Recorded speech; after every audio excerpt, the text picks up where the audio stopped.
But let me get to what this hearing is supposed to be about.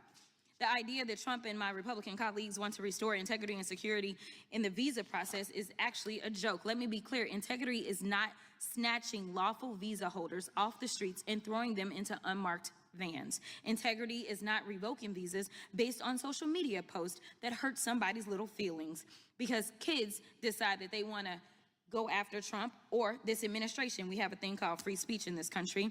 And since we're talking about integrity, I'm confused as to why my Republican colleagues aren't talking about the lack of integrity when it comes to the president's family's visas. Let me remind y'all that Melania, the first lady, a model, and when I say model, I'm not talking about Tyra Banks, Cindy Crawford, or Naomi Campbell level, applied for and was given an EB-1 visa.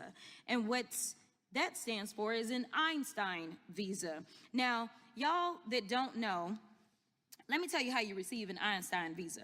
You're supposed to have some sort of significant achievement, like being awarded a Nobel Peace Prize or a Pulitzer, being an Olympic medalist, or having other sustained extraordinary abilities and success in sciences, arts, education, business, or athletics. Last time I checked, the First Lady had none of those accolades under her belt.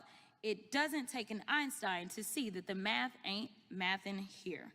Nevertheless, what Republicans are doing with this reconciliation process, the travel bans and revoking visas, jeopardizes our national security. It threatens our communities, our higher education, and our economy. Visas like the largely vetted J visas for higher education and M visas for trade, training, attract the next innovators, medical providers, researchers, and educators that we need to build on American success.